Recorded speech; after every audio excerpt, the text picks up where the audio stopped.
ఈరోజు ముఖ్యమైన కార్యక్రమం తల్లికి వందనం.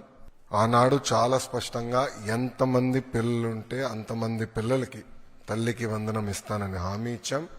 ఈ రోజు నుంచి డబ్బులు తల్లుల అకౌంట్లో కూడా పడితే 13,000 రూపాయలు తల్లి అకౌంట్లో పడుతుంది. 2,000 రూపాయలు మెయింటెనెన్స్ గ్రాంట్ కింద స్కూల్స్లో మెయింటెనెన్స్ కోసం ప్రభుత్వం ఆ నిధులు కూడా ఖర్చు పెడతాం జరుగుతుంది.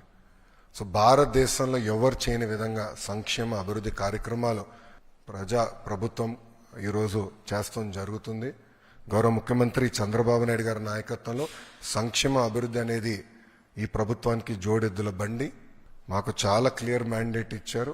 ఒక పక్కన ఉద్యోగాలు, ఉపాధి, అభివృద్ధితో పాటు సంక్షేమం కూడా చేస్తూ ప్రజలు ఏ ఆశ అయితే ఈ కూటమిని 94% సీట్లు ఇచ్చి గెలిపించారో ఆ ఆశని మనం నిలబెట్టుకోవాల్సిన బాధ్యత, నెరవేర్చాల్సిన బాధ్యత మా పైన ఉందని కేబినెట్ మీటింగ్లో కూడా గౌరవ ముఖ్యమంత్రి గారు చెప్తాం జరిగింది. ఇద్దరుంటే 26,000, ముగ్గురుంటే దేర్ ఆఫ్ డబ్బులు వస్తాయి. సో ఆటోమేటిక్గా ఆ డబ్బులు వాళ్ళ అకౌంట్లో పడతాం జరుగుతుంది.